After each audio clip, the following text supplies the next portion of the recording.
I guess a lot of you will be aware that last year a guy fell off a course up a tree and landed on his head and passed away and that was in a very, very similar safety environment to what we had. You guys know the Eland tragedy where was it 7? Yep, 6 or 7 people in the middle of the canyon. And both cases, there's been a court case, and in both cases, not a similar verdict. Eland is certainly liable for ban tree features, but certainly was imposed on both of them. The verdict for tree features literally came through, I think, last Friday or Thursday. Literally, when it was made public. What happened over there was an operating error. That is the easiest way to explain it. It was an operating error of a piece of equipment. That's the reason he fell off. The results for us were immediate. What happened at Tree Adventures was not even an activity we have here or a equipment system that we have here. But we are very, very similar. 90 to 95% of our system. So, has anyone here been to Tree Adventures before? You guys all have? So you remember Tree Adventures when you climb up stuff, eh? These little devices. That's an example of what we don't have. All of our equipment, you notice you clicked on and you went out on parallel. So we have no ascending or descending. That's a little example of differences between what is predominantly exactly the same industry. You know, you got your belay line, you clip on, so you go through activities, you clip on another belay line and you go through. We are a self-regulating, I guess you'd call us industry, if you call high ropes courses specifically an industry, and we actually have meetings with us, Tree Adventures, Adrenaline Forest and Adventure Forest. We're the 4 companies in New Zealand that run this type of course. We're the only one based out of towers with poles, the other ones are all based in the forest. Principles of the course are exactly the same. You go from a point to another point, you clip on, you do some activities and then you move on through it. So we've got a non-enforced little community, so we've got a meeting coming up in about 3 weeks. Again, and what we discuss is safety things, man. We discuss what we've been doing, what we can do to improve, but these are only our common safety factors. So we wouldn't be discussing ascending and descending, for example. We wouldn't necessarily be discussing some of the rescue procedures they have in place. We only discuss what is communal between our 2 businesses. So with self-regulation, that's always an issue. Who do you go to? Is there a book? Is there something to read? In our case, no, there is not. There is nothing in New Zealand, there's no piece of legislation that says you need to follow this, and this. All it says is you must take all practicable steps to ensure somebody's safety. What are they? Where's the limit? What we do look for is overseas. There are standards in the United States, there are standards in Europe. We look at mainly European standards here. Both are, I guess you'd call equally valid. Both are backed by very big governments and very big organisations that do this, running many, many courses. We go to the European, mainly because most of our climbing gear over there comes from Europe. Our safety lanyards come from Germany, helmets from Italy, our harnesses are actually built in New Zealand, but the design again is tested overseas in Europe, France, and New Zealand's got tested. So that's why we use some European standards for rope courses. That's a good indication of what you need to do to take all practical steps. But they do not say you've got a span of 4 metres, you need a cable to be tensioned X number of tension, you need so many number of grips on the cable, that cable is then withstanding X number of force. That's not written down anywhere. We have specifications on our cable strengths, we have specifications on what we call the grips on the cable strengths. We look at those, we look at our course, and we look at what our minimum standards are in terms of weight that someone can fall in. Okay, so in our industry that's the most important thing, is how strong you can fall in. All of our gear's rated. I'm holding one right now that says it's got a working load of 2,500 kilograms. It's a lot. Okay, because that working load is not the braking strength of that particular thing there. So our equipment is rated exceptionally high than what running equipment is. So in terms of safety of our equipment, that's pretty solid. But if you're up on the course, for example, this didn't happen today. You guys were really good, thank you. Did happen yesterday. Someone walked out, their clips were not on. We could spend a million on our equips. We could spend $1 million on our rope. Someone doesn't take the small courtesy, not courtesy, the small step of clipping one of them on, they are absolutely pointless. Where's our care there? How far do we have to go to make sure you guys are clipped on? Is it enough for us to tell you? Is it enough for us to put a sign up right in front of it? Or is it enough that we need to be beside you to clip you on to every single activity? It's up in the air, really. So in terms of what directly happened for us after the Tree Adventures accident was, we looked at our safety system and we looked at how can we prevent that particular thing happening in the future. We didn't have to look far personally. Our system again did not have that particular safety system they used. They were using one device. All of ours had 2 devices on it. So we had something different, better or worse, I'm not going to comment, but we had something different to them. So we then looked around at what was the next revolution. The next revolution in high-risk courses is what we have up here. We'll be Bornak SSB, they're from Germany, called a Smart Belay system. We are the only ones in the country with them. They won the Design Awards in 2013. That is how new they are. They are brand spanking new internationally. When I mean by Design Award, that means you go through several years of product development in different courses to get to a safety certification level, and then you'll win your award. So these aren't, fresh out of the innovation, fresh out of the inventor's hands. They have gone through a process to make them commercially viable for a field. Tree Adventures have upgraded to a similar system called Click It, not the same as ours. Very similar. You clip on, make sure it communicates with the other one. Adrenaline Forest have gone to the Click It system, and up north in Whangarei at Adventure Forest, they've gone to what we call a continuous belay system. Anyone know what one of those is? Sort of clip on and you don't clip off, it just goes on rollers. It's one big massive cable that goes right around the course, you clip on at one end and you just keep going. So all 4 have changed as a result? All 4 have changed as a direct result of what happened at Tree Adventures. Now, not saying we would have not changed. We definitely had already been aware of these and we'd been investigating them. We were probably looking at changing maybe the end of this year, maybe the end of next year. When you get a new product come out, this is the price of the product. This is the number of people that have the product. As the more number of people have the product, the longer the product's coming out, price comes down, number of people using it go up. In other words, it becomes far more cost effective for not only the user, but of course the operator. At the end of the day, we are a business. We're a business here to make money. We don't make money by spending millions of dollars on our equipment. If we have to spend the money to keep you guys safe, of course we always do. The old system, the old rope, and an old carabiner would have exactly the same rating system as this. If I fell on the old system, it's exactly the same as falling on the new system. Okay, so there's no difference in terms of safety. The only difference between this system and the old system is when you are up there, you cannot make an operator error. 99% of the time, never ever in this industry say 100%, okay, so 99.9% of the time, you guys cannot make a mistake as you go through. It ensures your clips stay on. This is in a direct relation to the accident at Tree Adventures, and that was what we identified as the biggest reason and the biggest cause. Big question that I know you guys are going through, does it take someone's death to change? We changed because of one. Did we need to? Our old clipping system is still used internationally, still used in Europe, still used in America. Again, we were looking at this, but we were looking at when it was a little bit more affordable for us. It's been a tough year, it will be a tough 1 to 2 years, and that costs us more money. When we stop making as much, again, we're a business. So that means the user then has to pay for it. Is the user willing to pay for it? Hopefully. But I'd like to say no, that a death doesn't cause us to upgrade, that we upgrade as we go. Hard for us to say that. So the amount of, since the death, has it cut down how many people come here? For sure, yep. How much more does, compared to your old system, how much more does the new system cost? I don't want to say, but it's in the hundreds of dollars. Let's just start there. Not quite in the thousands, but in the hundreds of dollars.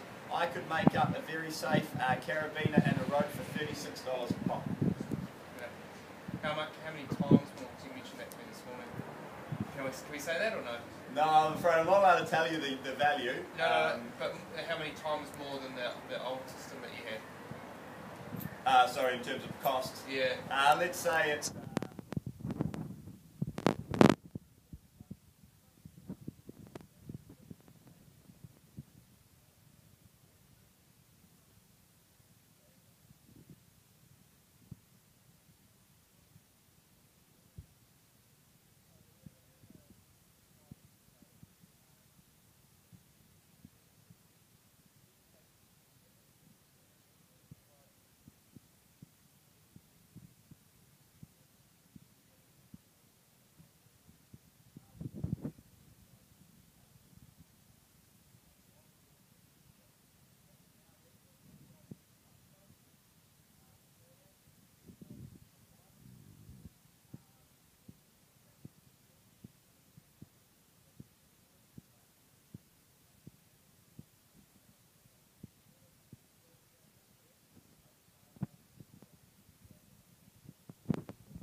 Audit last for 3 years. We have one coming up this year. Now the company that does our one's called Outdoors Mart. They are at the moment doing a huge number of the outdoor audits in New Zealand. There isn't really another company that's taken on that responsibility. Walmart were going to do it, but they found they didn't have the expertise to run through in the safety industry. But there's 4 high ropes courses in New Zealand. That means 4 audits out of about 100 are to do with high ropes courses. So you got the question as well, the guys doing the auditing, how much in-depth industry knowledge they have about your course. They have a lot, by the way. I'm not saying they don't, but they are auditing such a wide variety of different activities and different industries. Again, you know, our courses are 95% similar. The accident didn't happen on the 95% similar, it happened on the 5% that wasn't. So where is that level of expertise, being able to come in and see that that system is right or wrong? Tree Adventures were Outdoors Mart certified, the same as we are Outdoors Mart certified, and they are having independent audits come through as well. That word is most important, independent. Do not audit yourself. You get someone else to come in, have a look at what your system is, and they do the auditing. Of course you do a lot of internal ones, but that's not what we're talking about with an Outdoors Mart. Independent organisation, they come and they audit you. I think it's a fantastic organisation personally. I think they do a really, really good job. It's quite thorough. But again, it's you know, it's not industry specific at the end of the day. There are always going to be things that they won't necessarily have the expertise on. Not that you'd like, because you obviously should have it while you're running the course, but it's certainly not someone to go to and say, oh, what's this, what's this? Help out for most stuff. Who are the other companies you could have chosen from, apart from Outdoors Mart? Cormart were the only other one at the time, and now it is just Outdoors Mart. Okay, so it's kind of formed under one. Yeah, formed under one umbrella, purely and simply, as I said, because of an expertise level. You know, these guys have the expertise to be able to do it. Yep. There aren't many companies that operate, so therefore there won't be too many people floating around out there that can have the expertise and can run enough audits in a year to make it business worthwhile. Because Outdoors Mart are with, so I can't remember the name now, EOTC New Zealand or something, which is a not-for-profit organisation which is set up by the government to manage these companies. You register on one of their databases, and then you're a registered company, then you get your audit, and then you can pass off and boom, you can start operating. Another thing I went over yesterday, which I'll go over now if you want, is training and development. My next question, yep. Next question, I thought it might be. Now training and development, again, that's how many high ropes courses there are in New Zealand, that's how many companies run it. So how many people do you think do training and development for a number of 4 courses? You know, number of staff in there, we've got maybe 30, 40 staff in altogether, maybe a few more, might be a little bit low. In other words,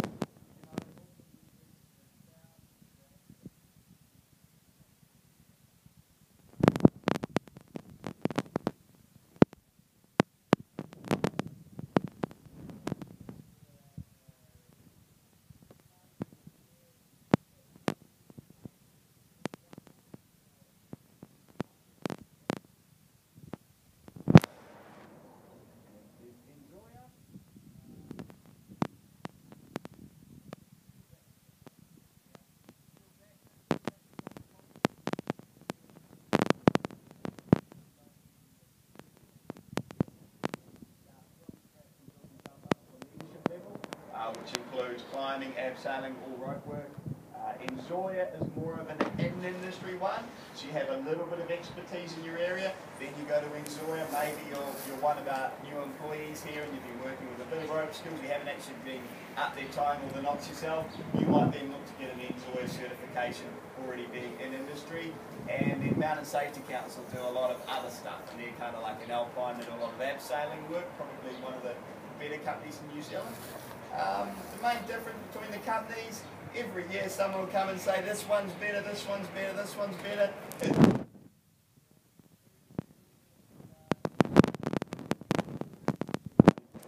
So that does change as we leave jobs, new jobs, and the industry is massive. When somebody leaves, they can leave with a lot of skills and they can really boost up the other organisation depending on specifically who they are. At the moment, Skills Active is registered. They do all your NZQA stuff, so if you're wanting to get your unit standards and stuff, Skills Active are the ones to go to. Enjoyer are fantastic in industry, so they're great to have our staff. For example, having an Enjoyer Rock 1 or Rock 2 is pretty good. I think Lewis has his one. And Mountain Safety Council is again in the industry, so if you're looking at doing some alpine work, some mountaineering, or you're looking at doing abseiling and bringing yourself up in the middle of the bush, doing that thing, taking groups to what you did yesterday, canyoning, they do a bit of that stuff as well. They're a good company to go to for that. So each company has their different strengths and their different weaknesses, and not all companies offer you certifications as well. Mountain Safety Council have very few certifications, whereas Skills Active, that's what they're here for. They're here for when you go to Skills Active, you come out of their program with a unit, a specific NZQA registered unit, and you can say, I can do this. There is a unit for running high ropes courses, I believe, not one that we necessarily have. We've had it places like camps, like Tocha Springs or YMCAs that have small high ropes. Yeah, big difference between us to them as well. I'm not 100% sure what the legal requirements are for camps at the moment, because it is all in a changing environment. It's changed a lot in the last 12 months. That wasn't specifically because of Tree Adventures, that was an ongoing upgrade to the legislation and the enforcement regulatory environment in New Zealand. Had a lot to do with ELAB, to be honest. That was kind of the catalyst for it, and of course you had the tragedy down in Taranaki as well. That didn't help at all, and just the adventure tourism sector in New Zealand's growing so large so quickly that having the regulation and the protection in place for it is a little bit slow. Measures in place to reduce complacency, Yeah, it's definitely been slow, no doubt about that. I don't think anyone will argue otherwise. It's been very, very slow in New Zealand. Going too far, is it too anal now? That's a $1 million question. That's I guess you guys to make that decision. Some of the things they come up with are really, really good. Some of them are quite hard to go with. Your camps, their level of legislation and their requirements and their level of operational safety require you guys to have prior knowledge. You know, in terms of the clipping, they would operate our own clipping system no problem at all. And again, I had no problems with our staff, we still use them. But having someone come in fresh off the street, first time ever doing it, that's where we made the decision to go to upgrade to our system to make those people be able to go through. Yeah, there's definitely a difference in level of responsibility on the user from a camp-based to a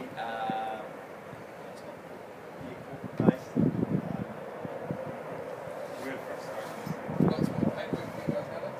Yeah, a bit more paperwork, for sure. Not brutally so.